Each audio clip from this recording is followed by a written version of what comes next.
तो दोस्तों आज पूरी दुनिया की नज़र रहने वाली है। जो प्रधानमंत्री मोदी हैं वो रूस की यात्रा पर जा रहे हैं और 2 दिन की यात्रा है और रूस आज देर शाम तक पहुँचते ही जो है सबसे पहला जो कार्यक्रम होगा वो होगा जो रूसी राष्ट्रपति पुतिन हैं वो एक प्राइवेट डिनर जो है वो आयोजित करेंगे प्रधानमंत्री मोदी के सम्मान में। ये ऑफिशियल नहीं होगा, ये निजी जो है डिनर में जो है दोनों नेता साथ बैठेंगे और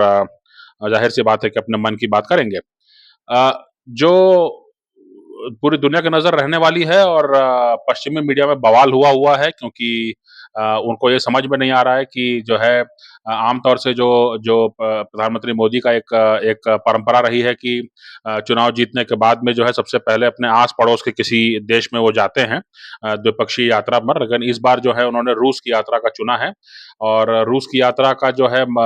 के लिए जो है पश्चिमी देश इसलिए भी असहज हैं क्योंकि 9 तारीख से जो है वाशिंगटन में नेटो की समिट होने वाली है। तो नेटो और रूस का झगड़ा चल रहा है। तो नेटो का समिट होने वाला है जो जो आपका वाशिंगटन में और उसी दौरान जो है 8 और 9 तारीख को जो है प्रधानमंत्री मोदी जो हैं वो मॉस्को में रहेंगे, पुतिन के साथ उनकी तस्वीरें और फ़ोटो वीडियो वायरल होंगे। तो इसका जो है इससे जो है पश्चिमी देशों को काफ़ी एक असहज स्थिति का सामना करना पड़ेगा, उनको कई सवालों का जवाब करना पड़ेगा कि भई पिछले कई सालों से जो है उनकी नीति क्या रही है भारत के बारे में और क्यों भारत को वो जो है अपनी तरफ खींच नहीं पाए हैं और इसके बारे में संभवतः जो बात हुई है तो वो इसके बारे में हो सकता है कि अमेरिकी कांग्रेस में भी जो है, जो अमेरिकी सरकार है, अमेरिकी प्रशासन के लोग हैं, उनसे सवाल पूछा जाए कि मामला क्या है, क्या चल रहा है? इसके बारे में कोई ब्रीफिंग हो सकती है। जो मज़ेदार बात है मतलब चूँकि बहुत से लोग इसका जवाब जानना चाहते हैं, कोई एक जवाब नहीं है। कोई एक जवाब नहीं हो सकता है कि जब एक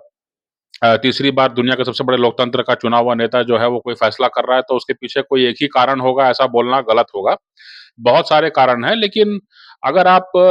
जो प्राथमिकता सूची को देखें कि किन-किन मुद्दों पर जो है भारत को चिंताएँ हैं। तो भारत को चिंता इस बारे में है कि भई आज के दिन में जो है पश्चिम में जो है लगातार जो है कन्फ्यूजन बढ़ते जा रहा है ना? अपनी नीतियों को लेके वो स्थिर नहीं रह पा रहे हैं। चुनाव को लेकर के जो है और आपसी विभाजन जो है वो बहुत ज़्यादा बढ़ते जा रहा है। जैसे कि अभी हमने देखा कि ब्रिटेन में जो है अचानक प्रधानमंत्री ऋषि सुनक ने जो है अचानक चुनाव का बुलावा कर लिया और उसके बाद में वो खुद सबसे खराब परफॉर्मेंस रहा जो सत्तारूढ़ दल था कंजर्वेटिव्स का, उनका सबसे खराब प्रदर्शन रहा ब्रिटेन के चुनाव में और जो है लेबर पार्टी दोबारा से जो है वो सत्ता में आ गई 14 साल के बाद। और लेबर पार्टी जो है उसने आते ही सबसे पहला फैसला जो किया वो ये था कि रवांडा प्लान जो है, उसको उन्होंने खारिज कर दिया। अब रवांडा प्लान क्या था? रवांडा प्लान ये था कि ब्रिटेन में जो है लोगों की ये शिकायत थी, बहुत बड़े पैमाने पर शिकायत थी कि भई बाहर से लोग घुसे चले आ रहे हैं, अवैध घुसपैठ बहुत बड़े पैमाने पर हो रही है और सरकार को इसका कुछ निराकरण करना होगा। तो इसके लिए जो है अब किसको कहाँ भेजोगे? जब कोई अंदर आ गया एक बार देश के तो उसके बाद में आप क्या कर सकते हैं उसके बारे में? तो एक रवांडा प्लान को इजाद किया गया, उसमें जो है ये था कि आप हवाई जहाज में बिठा करके और जो भी अवैध घुसपैठिए हैं उनको आप रवांडा भेज दोगे, जो कि पूर्वी अफ्रीका का देश है। और रवांडा इनको क्यों स्वीकार करेगा? रवांडा इनको स्वीकार करेगा क्योंकि रवांडा के पास कोई बहुत ज़्यादा अभी अर्थव्यवस्था का मामला उनका है नहीं और ब्रिटेन ने ये कहा कि आप जितने जो हैं आप लोगों को आप स्वीकार करेंगे हमारे अवैध घुसपैठियों को, उसके हिसाब से हम आपको पैसा देंगे। तो रवांडा को कोई दिक्कत नहीं है, रवांडा कहेगा कि ठीक है हमारे हवाई अड्डे पे उतर जाएँ और अगर आपको तस्वीरें चाहिए, तस्वीरें हम भिजवा देंगे। इसके बाद वो कहाँ जाएँगे हमारे ही देश में रहेंगे कि और कहीं चले जाएँगे या दोबारा से आपके यहाँ घुसपैठ करेंगे, इसकी ज़िम्मेदारी हम नहीं लेते हैं, है ना? तो ये चालाकी है, रवांडा को बैठे-बिठाए पैसा मिल रहा है तो वो क्यों पीछे हटेगा? लेकिन ये बात तय थी कि आप हवाई जहाज़ में बैठा करके जो हज़ारों-हज़ारों लोग घुस चले आ रहे हैं, तो हज़ारों-हज़ारों लोगों को आप जो है बैठा करके कोई आप ये कहीं संभव ही नहीं है कि आप उनको जो है उनको आप जो है दूसरे देश में आप पुनर्स्थापित कर सकें। तो ये एक बात थी और इसलिए जो है अवैध घुसपैठ और इसके अलावा जो है जैसा मैंने कहा कि अर्थव्यवस्था के हाल बड़े बुरे हैं। अर्थव्यवस्था के हाल बुरे होने के बावजूद भी जो है तो तमाम सारे जो अमेरिका का पिछलग्गू बनने का जो ब्रिटेन में चल रहा है मामला, उसमें ये था कि भई यूक्रेन का हमको सहायता करना है, यूक्रेन का हमको मदद करते रहना है। तो अपने देश की आर्थिक स्थिति को छोड़ करके, अपने देश की आर्थिक स्थिति को भूल करके जो है आप यूक्रेन पर जो है ज़्यादा सभाएँ और कॉन्फ्रेंस और ज़्यादा मीडिया मैनेजमेंट जो है कर रहे हैं। तो ये इस तरह के एक एक मामला है ये। उसके अलावा जैसे अब जैसे ये माना जा रहा है कि ब्रिटेन में जो है वामपंथी पार्टी जो है वो सत्ता में आ गई है। फ्रांस में भी जो है बहुत ज़्यादा विभाजन है, जो दक्षिणपंथी और वामपंथी पार्टियाँ हैं, दोनों आपस में टकराव में हैं। तो अभी जो हाल हुआ है कि पिछले संडे में फ्रांस में जो लोकसभा होती है, जो वहाँ का नेशनल असेंबली होती है, उसके चुनाव जो है वो 2 चरण में होते हैं। एक पिछले संडे को हुआ था, जिससे ये समझ में आया कि जो दक्षिणपंथी पार्टियाँ हैं, उनकी तरफ रुझान बहुत ज़्यादा है। और इसके बाद जो है, जो रणनीति है, जो बाकी पार्टियाँ हैं, जो जो नहीं चाहती थी कि दक्षिणपंथी पार्टी नेशनल रैली जो है वो सत्ता में आए। तो उनका जो है उन्होंने जो है ये किया कि उन्होंने बहुत जगहों पर जो है अपने कैंडिडेट्स को जो है रणनीतिक तौर पर पीछे हटा लिया,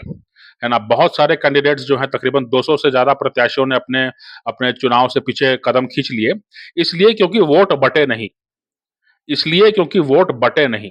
है ना? तो ये ऐसी ऐसी बातें जो है भारत में भी होती रही हैं। भारत में भी जो है बीजेपी के खिलाफ जो है आम तौर से इस तरह की रणनीति अपनाई जाती है। तो ये जो है माना गया कि अ, और अभी जो नतीजे सामने आए हैं, कल का दोबारा चुनाव था वहाँ पे और नतीजे नतीजे जो सामने आए हैं, उसके अनुसार जो दक्षिणपंथी पार्टी है नेशनल रैली, उसको फ़ायदा ज़रूर हुआ है, ऐतिहासिक फ़ायदा हुआ है, लेकिन वो तीसरे नंबर की पार्टी बन के उभरी है। और जो वामपंथी पार्टियाँ हैं, उन्होंने सबसे ज़्यादा सीटें हासिल की हैं, उनकी रणनीति पिछले 1 हफ्ते में कामयाब रही है, इस बात को कहना चाहिए और ये है मामला। तो आप देख रहे हैं कि यूरोपियन यूनियन में ही जो है कितना विभाजन हो गया है। ब्रिटेन में जो है वामपंथी पार्टी सत्ता में आ गई है, इटली में दक्षिणपंथी पार्टी सत्ता में आ गई है, यूरोपियन संसद में दक्षिणपंथी और वामपंथियों का झगड़ा जो है वो बढ़ने की उम्मीद है क्योंकि वहाँ पर जो है दोनों का जो है सीटें बढ़ी हैं। इसके अलावा जो है फ्रांस का अभी हाल देख रहे हैं आप। जर्मनी में भी जो है दक्षिणपंथी पार्टी एएफडी जो है उसका बहुत ज़बरदस्त जनता पर पकड़ बनती जा रही है और मीडिया जो है उनकी हर गतिविधि को जो है रिपोर्ट कर रहा है और इसके चलते उनको और ज़्यादा माइलेज मिल रहा है। जो वर्तमान जो अभी सत्ता में है ओलाफ शोल्ज़ इनकी पार्टी और इनका नेतृत्व जो है वो बहुत ज़्यादा कुछ कर पाएगा जर्मनी में ऐसी उम्मीद नहीं है। तो जो मोदी जी की रूस यात्रा है, उसको इस परिप्रेक्ष्य में देखा जाना चाहिए कि आप जो व्यापार करेंगे, वो किससे करेंगे? यूरोप से करेंगे, अमेरिका से करेंगे, ये दोनों स्थिर क्षेत्र माने जाते हैं, कि यहाँ पर व्यापार और हर तरह का कानूनों का जो है पालन किया जाता है, लेकिन अब ऐसी स्थिति नहीं है ना? ये मानना होगा कि 2000 में जो अमेरिका-यूरोप दिखता था, 2025 आते-आते जो है वो अमेरिका-यूरोप अब नहीं दिख रहा है। ठीक उसी तरह से जो है अमेरिका में आप देख लीजिए अमेरिका में जो है जो 2 प्रमुख उम्मीदवार हैं बाइडेन जो है उन्होंने बिना शर्त यूक्रेन युद्ध को जो है उन्होंने समर्थन दिया। लेकिन ट्रंप जो है उनका कहना है कि वो यूक्रेन युद्ध को समर्थन देने के पक्ष में नहीं है। वो चाहेंगे कि दोनों के बीच में शांति हो, वो चाहेंगे कि व्यापार पर बात हो, वो चाहेंगे कि नेटो में भी जो है देश अपनी-अपनी ज़िम्मेदारी निभाएँ और और अमेरिका ही जो है सबको सबको ढो के नहीं चलेगा। तो इस तरह की नीतियाँ जो हैं वो मने परस्पर जो हैं काफ़ी मने विरोधी और विरोधाभासी नीतियाँ जो हैं वो 2 प्रत्याशी लेके आ रहे हैं। तो ये हर जगह देखने को मिल रहा है। तो अमेरिका और ब्रिटेन में जो है डेमोग्राफ़ी भी चेंज हो चुकी है, अमेरिका और यूरोप में डेमोग्राफ़ी चेंज हो चुकी है। अमेरिका और यूरोप में जो है अपने भविष्य को लेकर कोई निश्चितता नहीं है ना? निश्चितता नहीं है। स्वीडन जैसा देश जो बहुत एक अ, जो है बहुत ही एक ऐसा यूरोपीय देश माना जा रहा था जो कि बहुत ही शांतिपूर्ण होगा, जिसके बारे में खबरें बहुत कम आती थीं। खबरें कम आती थी क्योंकि वहाँ पे कुछ ज़्यादा गलत रिपोर्टिंग करने को था ही नहीं। लेकिन अभी बीते कुछ सालों में जो है वहाँ पर अपराध बहुत बढ़ गया है और और सरकार के प्रति जो है अविश्वास की जो है काफ़ी बढ़ोतरी हुई है। इसके पीछे कारण वही है, बाहर से घुसपैठ इतनी ज़्यादा हुई है, जो पश्चिम एशिया और बाकी जगहों से जो लोग विस्थापित हुए हैं, वो बड़े पैमाने पर अफ्रीका के जो लोग विस्थापित हुए हैं या मौकों की तलाश में हैं, वो बड़े पैमाने पर जो हैं वो स्वीडन वगैरह में जो है जाकर के उन्होंने अपना वो किया है और आपस में टकराव समाज में जो है वो बढ़ रहा है। तो इसलिए जो है इन देशों से संबंध बनाए रखते हुए इन पर निर्भर नहीं रहा जा सकता है अगर भारत को आगे बढ़ना है तो। और इसके लिए जो है आपको कोई ऐसे देश में जाकर के अपने आप को जो है अपने आप को एक डिपेंडेबल पार्टनर के रूप में आपको प्रस्तुत करना होगा कि जहाँ पर जो है आने वाले समय में मौके हैं। तो रूस में मौके हैं क्योंकि रूस में आबादी कम है तो इसलिए वहाँ पर जो है बड़े पैमाने पर भारत के लोगों को जो है वहाँ पे नौकरी मिल सकती है। रूस को चीन पर निर्भरता से भी डर लगता है इसलिए भारत वहाँ पर जो है रूस की मदद कर सकता है। और रूस में जो है एक स्थिर प्रशासन है और जो कानून है, नीतियाँ हैं उनको लेकर के कहीं न कहीं एक प्रेडिक्टेबिलिटी है। उसको उसको लेकर के कहीं न कहीं एक आप सोच सकते हैं कि हाँ, ठीक है, ये इस तरफ जा रही है बात और हमको जो है इस तरह से डील करना होगा, है ना? तो उस ज़रूरत को पूरा करने के लिए जो है मोदी जी को रूस जाना ज़रूरी हो गया है ना? इसके अलावा जो है जो जो एक एक प्रवृत्ति दिखाई पड़ रही है कि मेरा नहीं तो किसी का नहीं, है ना? तो इसलिए जो है जैसे ही आज एक बात चल रही है कि अमेरिका को जो है अमेरिका की जो चौधराहट है उसमें कुछ कमी आ सकती है। और डॉलर के इस्तेमाल में भी कमी आ सकती है जो कि अमेरिकी सत्ता का एक परिचायक है। तो इसलिए जो है अब ये देखने को मिल रहा है कि दुनिया में कई जगहों पर जो है तनाव बढ़ते जा रहे हैं, दुनिया में कई जगहों पर जो है वो बाकायदा युद्ध और टकराव शुरू हो चुके हैं। तो इसलिए इसको भी सँभालने के लिए जो है भारत और रूस को साथ में आना ज़रूरी है क्योंकि अगर टकराव बढ़ता रहेगा, अगर आपसी जो जो भरोसा न करने की और इसको दूर रखने की, उसको दूर रखने की प्रवृत्ति बढ़ती चली जाएगी, तो आपस में व्यापार करना मुश्किल होगा और वर्तमान में जो है भारत को अपने समाज को विकसित करने के लिए व्यापार की ज़रूरत है। व्यापार आपको बढ़ाना है, अपने लोगों को नौकरी देना है, अपने लोगों को काम देना है, अपने लोगों को टेक्नोलॉजी में आगे रखना है। तो इसलिए जो है कहीं न कहीं आपको इसकी ज़रूरत है कि आप रूस के साथ रूस एक बहुत बड़ा देश है, रूस अपने आस-पास के देशों पर भी अच्छा असर रखता है, रूस अपने आस-पास के देशों का भी जो अर्थव्यवस्था है उसको चलाता है। तो इसलिए भारत और रूस अगर एक-दूसरे के साथ हाथ मिलाते हैं, तो सिर्फ़ इन दोनों देशों का नहीं बल्कि इन दोनों क्षेत्रों का फ़ायदा होता है। भारत जो है वो बिम्स्टेक एक समूह बना चुका है जो कि बंगाल की खाड़ी के आस-पास बसे देश हैं, उनको मिला कर के एक बिम्स्टेक देश बना चुका है। और भारत चाहता है कि यहाँ पर जो है किसी प्रकार से जो है एक व्यापार और टेक्नोलॉजी और उद्योगों का जो है मामला चल चल निकले और आपसी व्यापार और आपसी निर्भरता जो है उसको बढ़ाया जाए। ठीक इसी तरह रूस भी चाहता है कि भई उसके यहाँ भी जो है आस-पास के कई सारे ताजिकिस्तान और उज़्बेकिस्तान और कज़ाकिस्तान ऐसे बहुत सारे स्थान हैं वहाँ पर, तुर्कमेनिस्तान है। तो यहाँ पर जो है इन सबको सँभाल करके इन सबको अज़रबैजान और आर्मीनिया वगैरह सबको सँभालते हुए, वो चाहता है कि अपने क्षेत्र में भी जो है उसको व्यापार और उद्योग मिलता रहे और इसके लिए जो है दोनों नेताओं का साथ में आकर के जो है ये ज़रूरी है। अ इसके अलावा जो है फिर बात वो भी आती है कि जैसा जैसा कि पहले भी कहा गया है कि चीन पर पूरी तरह निर्भर नहीं होने देना चाहता है भारत। ये भारत के लिए बहुत ज़्यादा एक डरावना एक सिनेरियो होगा कि अगर जो है रूस और पाकिस्तान और चीन जो है वो एक तरफ हो जाएँ। तो रूस को अपने पाले से हटने नहीं देगा भारत, ये भारत की जो वर्तमान नेतृत्व है। जितना भी कोई कोशिश कर ले पश्चिम के देशों की ओर से। भारत के जो विदेश मंत्री हैं, जो कि विदेश नीति पर आम तौर से खुला बोलते हैं, उन्होंने भी कई बार स्पष्ट किया है कि रूस के साथ हमारे संबंध बहुत अच्छे हैं और कोई भी जो है, जो अगर मूल्यांकन करना चाहे तो ये ज़रूर पाएगा कि भारत और रूस के संबंध जो हैं, दिल्ली और मॉस्को के संबंध जो हैं, वो पिछले कई दशकों में जो है दोनों देशों को लाभ पहुँचाए हैं और इसलिए जो है इस रिश्ते को बनाए रखना, मजबूत रखना जो है वो दोनों देशों के हितों में है। बात आती है अ रूस के सामने बहुत बड़ी समस्या ये है जो भारत के युवा हैं, जो भारत के तकनीकी दक्ष लोग हैं, उनके लिए ये जानना अच्छा है कि जो जो भारत माने रूस में जो है आज 2 मोर्चों पर जो है बहुत ज़्यादा उनको ज़रूरत पड़ेगी जो बाहर के लोग हैं उनको अपने यहाँ नौकरी देने की। एक तो जो है जो पश्चिमी मोर्चा है, जहाँ पे कि यूक्रेन है, यूक्रेन के जो नए प्रांत हैं जो कि रूस अपने आप में मिला चुका है, वहाँ पर बड़े बड़े पैमाने पर जो है पुनर्निर्माण के कार्यक्रम चालू होंगे। वहाँ पर जो है नए शहर, नए गाँव, नए नए म्युनिसिपैलिटी वगैरह बनाने की ज़रूरत पड़ेगी और उसके लिए जो है बहुत बड़े पैमाने पर लोगों की ज़रूरत पड़ेगी, जो कि रूस के पास नहीं है। रूस के आस-पास के देशों से भी अगर इनको बुलाया जाए तब भी वो पूरा नहीं पड़ेगा और यहाँ पर भारतीय लोगों के लिए विशेष मौके हैं। इसके बिल्कुल उलट जो है मॉस्को से बहुत दूर जो रूस का सुदूर पूर्व है, जो व्लादिवोस्तोक के नज़दीक जो माना जाता है, जो पूरा क्षेत्र है, ये भी भारत देश का जो क्षेत्रफल है इससे दुगुना बताया जाता है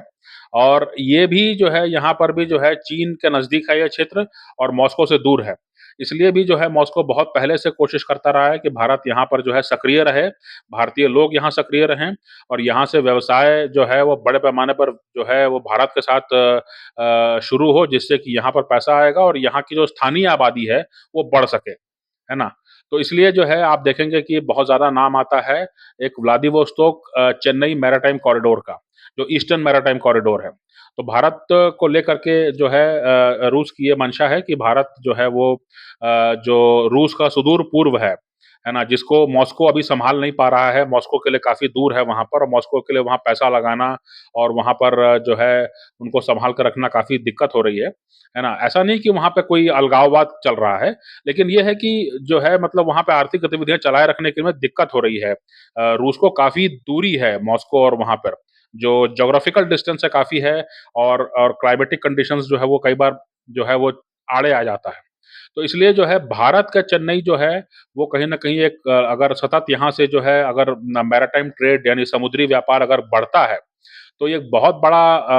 बड़ा ढाँढस, एक बहुत बड़ा सपोर्ट होगा रूसी नेतृत्व के लिए कि वो अपने इस सुदूर पूर्वी क्षेत्र को आर्थिक रूप से जो है विकसित कर सके और यहाँ की स्थानीय आबादी को जो है मौका मिल सके कि वो नए उद्योग और अपने परिवार को बढ़ा सकें। और आबादी बढ़ सके और आबादी बढ़ने के बाद ही जो है किसी प्रकार की स्थिरता की उम्मीद जो है मॉस्को यहाँ पे कर सकता है। इसमें सुदूर पूर्व को लेकर के पहले से कितना चिंतित है रूसी नेतृत्व इसके बारे में आपको जानना चाहिए कि जो आखिरी बार जो मोदी जी को रूस जाना हुआ था वो व्लादिवोस्तोक के ईस्टर्न इकोनॉमिक समिट में ही जाना हुआ था। तो व्लादिवोस्तोक ही बुलाया गया था, मॉस्को नहीं बुलाया गया था, व्लादिवोस्तोक बुलाया गया था क्योंकि वो चाहते थे कि मोदी जी जो हैं वो वहाँ पर आकर के और ये बात दुनिया में संदेश जाए कि व्लादिवोस्तोक में निवेश की और व्लादिवोस्तोक में जो है और अपने सुदूर पूर्व में जो है निवेश की भारी ज़रूरत है रूस को और जो कोई भी इच्छुक हो वो वहाँ पर आके निवेश करे। उनके उनके उद्योग आएँ, उनके उनके लोग आएँ और जो है चीन का जो है प्रभाव जो है नियंत्रित रहे, है ना? ये एक एक बहुत बड़ी ये है। इसके अलावा जो है फिर बात वो भी आती है कि रूस को ये समझ में आ गया है कि पश्चिम के देशों पर जो है वो विश्वास नहीं कर सकता है क्योंकि रूस को लगभग खत्म करने की, रूस को विघटन करने की प्रयास जो हैं उन्होंने किए हैं पश्चिमी देशों ने। तो इसलिए अब जो है जो बात आती है जो अब जो नया एक सबक सीखा है रूस ने वो ये है कि सारा कुछ जो है हम अपने यहाँ ही बनाते रहें। जो हथियारों के मामले में रूस पहले चाहता था कि भई सारा कुछ हमारे यहाँ बने और जो कुछ ज़रूरी हो वो भारत बना सकता है और भारत को हम ट्रेन कर देंगे, भारत अपनी मेंटेनेंस कर सकता है। लेकिन जो है चीज़ें बननी चाहिए रूस में ही। लेकिन अब जो नई नई जो समझ आई है वो ये है कि सारा कुछ आप अपने से नहीं कर सकते हैं और अगर आप पर हमला होता है तो आपके यहाँ लोग कम हैं, फिर आप उन्हीं आदमियों को आपको सेना में लड़ने के लिए भेजना है, उन्हीं आदमियों को आपको देश चलाने के लिए भी रखना है और उन्हीं आदमियों को आपको जो है अपने सैन्य प्रतिष्ठान यानी मिलिट्री इंडस्ट्रियल कॉम्प्लेक्स में भी काम में लगाना है। तो उतने लोग आपके पास हैं भी नहीं। तो इसलिए जो है अब ये समझ बनी है कि कई सारी चीज़ें जो हैं, जो इज़राइल करता रहा है पहले से, है ना? इज़राइल के पास भी मानव आबादी, मानव संसाधन का संकट है और इसलिए जो है इज़राइल ने पहले से इस बात को जो है पहचान लिया था कि उसके पास जो भी टेक्नोलॉज़ी होती है वो अपने विश्वास पात्र विश्वस्त मित्र जो है भारत को जो है वो अपने यहाँ पर जो है प्रोडक्शन शुरू कर देता है। तो वही काम जो है अब रूस जो है वो करने की सोच रहा है और ऐसा माना जा रहा है कि जो है कई सारे आने वाले दिनों में कई सारे ऐसे हथियार ऐसे कई सैनिक सिस्टम होंगे जो कि भारत में या तो बनने लगेंगे या तो भारत में उनका रिपेयर और मेंटेनेंस ओवरहॉल का जो है फैसिलिटी स्थापित की जाएगी। क्योंकि भारत के पास मानव संसाधन है और उनके पास जो है नौकरियों की ज़रूरत है, उनको ट्रेन किया जा सकता है। भारत की सरकार की नीति जो है रूस के प्रति स्थिर रही है। तो इन सब चीज़ों को देखते हुए जो है अब रूस ये तय कर सकता है। तो ज़ाहिर-सी बात है कि अगर जैसे मान लीजिए अभी हाल में जो है अभी मोदी जी के रूस यात्रा के दौरान ही एक बात रूसी मीडिया में छपने लगी थी कि एक तोपखाने का गोला होता है जिसको वो कहते हैं तोपखाने का मैंगो गोला कहते हैं वो। मैंगो का मतलब आम होता है लेकिन ये एक बहुत ही उन्नत किस्म का एक गोला है जो तोपखाने से दागा जाता है और टैंकों से दागा जाता है और ये जो है बहुत ही एडवांस टैंकों को भी भेद सकता है। तो रूस ने इसका काफ़ी इस्तेमाल किया है लेकिन जो बात अब निकल के सामने आ रही है कि 2018 17-18 से ही जो है भारत और रूस इस बात पर काम कर रहे थे कि ये जो गोला है ये बड़े पैमाने पर भारत में ही बनने लगे। तो भारत भी जो अपने ज़रूरत के हिसाब से इस्तेमाल करेगा और अगर रूस इसको हासिल करना चाहे, रूस भी इसका जो एक खेप है अपने यहाँ ले जाना चाहे तो वो भी संभव है। तो इसलिए अब ये समझ बन बन रही है कि भारत में नौकरियों की ज़रूरत है, तो कई सारे सैन्य उद्योग हैं उनको भारत में शिफ्ट किया जा सकता है, जहाँ पर बड़े पैमाने पर उनका उनका उत्पादन होगा। तो ज़ाहिर-सी बात है कि अगर लोकल प्रोडक्शन होगा, लोकल में लोगों को नौकरियाँ मिल रही होंगी, तो भारत सरकार भी ये कह सकती है कि चूँकि इन उद्योगों से भारत सरकार को नौकरी मिल रही है और उनका उत्पादन यहीं हो रहा है, टेक्नोलॉजी और उत्पादन की क्षमता को हम ही नियंत्रित कर रहे हैं, तो इसलिए कोई कारण नहीं है कि हम किसी और देश के पास जाकर के ये चीज़ें खरीदें। तो इसलिए फिर भारत में उसकी खपत बढ़ जाएगी और रूस भी को भी फ़ायदा होगा क्योंकि अब वो जैसे भारत में जो लेबर कॉस्ट है वो कम है, तो रूस के लिए भी आसान होगा कि वो जो है कम दाम पर जो है इन चीज़ों को हासिल कर सकता है।